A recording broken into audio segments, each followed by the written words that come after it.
killer. Brutal, really brutal. Preyed on young boys and female prostitutes back in the 90s. Yeah, the 90s in South Africa.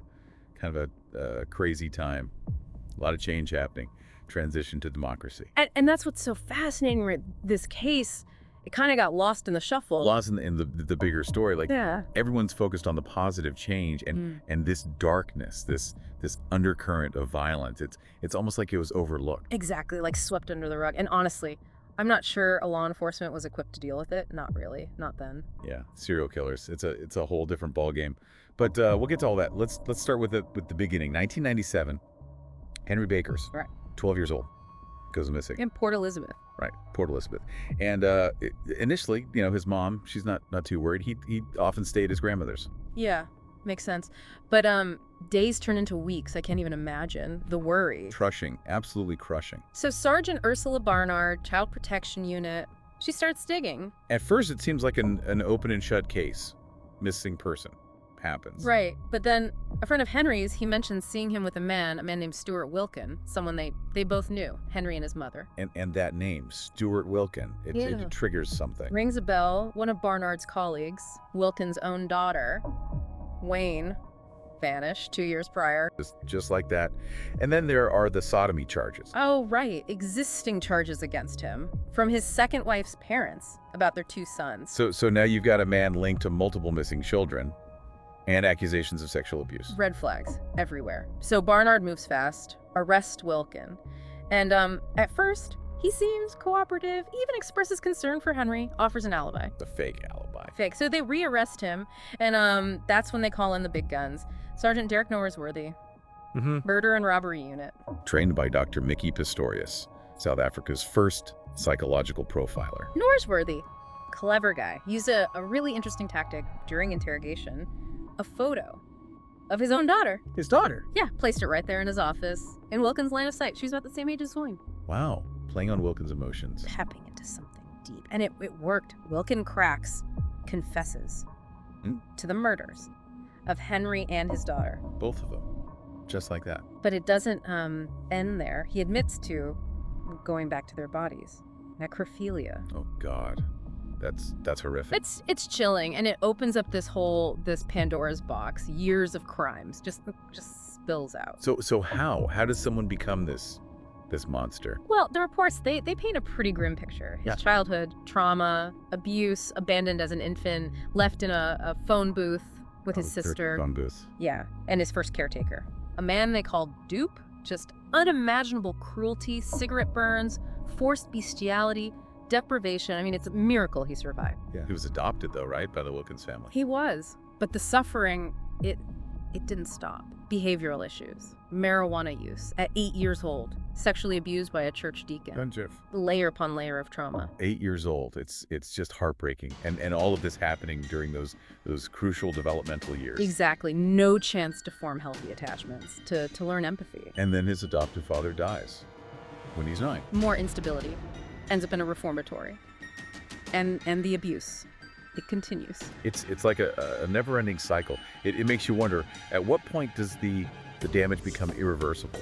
That's what everyone was asking. Dr. Pistorius, the profiler, he called Wilken one of the worst sadists he'd ever seen. And that's sadism. It's clear in how he talks about the killings, the jelly bean effect. Eyes bulging, lips swelling, tongues protruding. It's like he relished their suffering. Disturbing. Incredibly disturbing. And it tells you a lot. It wasn't just about killing, it was about control, domination, something he was denied his whole life. So the victims, we'll get into their stories. It's truly heartbreaking. But first, I think we need to understand the context. South Africa in the 90s, emerging from apartheid. A nation in transition. Yeah. Huge societal shifts. And, as we said earlier, maybe that focus on the positive, it overshadowed this rising issue of serial killers. And the police, right? Yeah. Transitioning from apartheid-era policing. Probably not equipped. Not for this. Exactly. Lack of resources, lack of training. It's common. At times of upheaval, focus on the bigger picture and the smaller, darker realities, they get missed. And then there's the drug trade. Wilken worked as a fisherman. And these reports suggest drug use was pretty rampant in that industry. Easy access to stimulants, and for someone like Wilken, already predisposed to violence, a catalyst. pushing him further down that dark path. So, a horrific past, a drug-fueled environment, a society maybe not ready to see him, a perfect storm. It really is. And it raises this really unsettling question. Could someone like Stewart Wilken have been stopped? Before it all started, it's a chilling question, one we should definitely come back to. But for now, let's look closer at the crimes themselves, the locations. They weren't random. No, not random at all.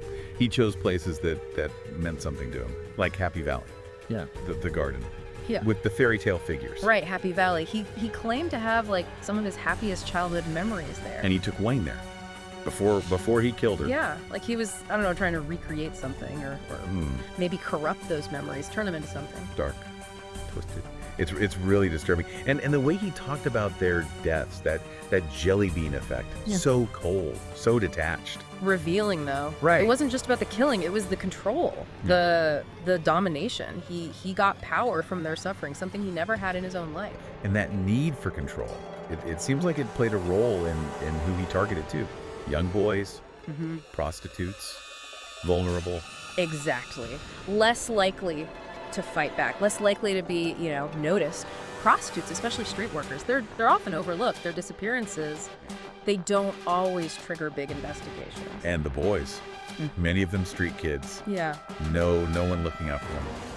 Easy targets. Yeah, he preyed on the weak. What? The ones he could control. And when that control was challenged, that's when the real violence came out. He talks about it in the transcripts, flying into a rage. Right. When the prostitutes, asked for money or complained about how he was treating them. Right. Like they were threatening the one thing he craved, control, and he lashed out brutally. Maybe he was projecting his own feelings of powerlessness, anger at his mother, his wives. And then there's Wayne, his own daughter. He supposedly loved her, and yet he killed her, said deadly. he was saving her from abuse. Or saving her. That's what he said. But the psychological profile, it suggests maybe something more. He kept her remains close, almost like a keepsake. A keepsake. Oh God, that's just sick. It's hard to reconcile the loving father with the act of murdering his own child. It is. It's a reminder that even in the darkest hearts, there can be something that looks like love, twisted, distorted, but there. So the trial, February 1997. He's charged with the murders of Henry and Wayne. Initially, but then more charges as the investigation goes on. The confession opened the floodgates, led the police to the full extent of his crimes. The trial was huge, national news. And rightfully so. I mean, this was South Africa confronting this hidden horror. Dr. Pistorius testified, and Professor Tuvia Szabo, experts in criminal psychology. Their testimony, chilling. They talked about the motivations, the lack of remorse, the slim chance of rehabilitation. They didn't paint a pretty picture of Stewart Wilken. No, not at all. Driven by dark impulses, no empathy. Judge Chris Jansen, guilty. 7 counts of murder, 2 counts of sodomy, 7 life sentences. And Judge Jansen said that if the death penalty was still an option, Wilken would gotten it. A landmark case. Not just for the horror of the crimes, but for what it said about serial killers in South Africa. A wake-up call, for sure. There's this one detail, though, from the trial. I found it really poignant. Sergeant Norsworthy, the detective, he tracked down Wilken's biological mother. The mother who left him in that phone booth? Yeah. What happened when they reconnected? She hadn't abandoned him. She'd been looking for him and his sister after they were taken from her. She asked Norsworthy to tell Stewart that she loved him, that she never stopped caring. Oh, wow. That's incredibly sad. Imagine carrying that weight, that feeling of abandonment, all those years. Not that it excuses anything, but it adds another layer to an already complex and tragic story. It does. It really highlights the impact of early childhood trauma, how those wounds, they can shape a person's entire life. Makes you wonder, what if he'd had that love, that support as a child? Could things have been different? Well, we'll never know. But it does show how important it is to address childhood trauma. To help vulnerable children, to give them the resources they need to heal. So where's Wilken now? St. Holden's prison, serving his sentence. Reports say he's tormented. Hallucinations, delusions. He thinks the ghosts of his victims are haunting him. I guess. Some would say he deserved it. But even with him locked up, there are still Still questions. Doubts. Doubts. Questions. Like he confessed to more, right? More than he was convicted for. That's the really unsettling part. 7 murders, convicted. But he admitted to at least 10, maybe more. So there could be more victims out there. Possibly. Victims whose stories we'll never know. Bodies never found. Families still searching for answers. Closure. It's tough to think about. It is. And it brings us back to that question. Could he have been stopped, Stewart Wilken? It haunts this case. The warning signs, were they there? Did the system fail those kids, the ones meant to protect them? It's a hard question, and there are no easy answers, but it's a question we have to keep asking, not just about Wilken, but about every case. Every time we see this, the seeds of violence planted in childhood trauma, neglect. We have to do better, be more aware, see the signs, speak up for those who can't speak for themselves, create a society that protects the vulnerable.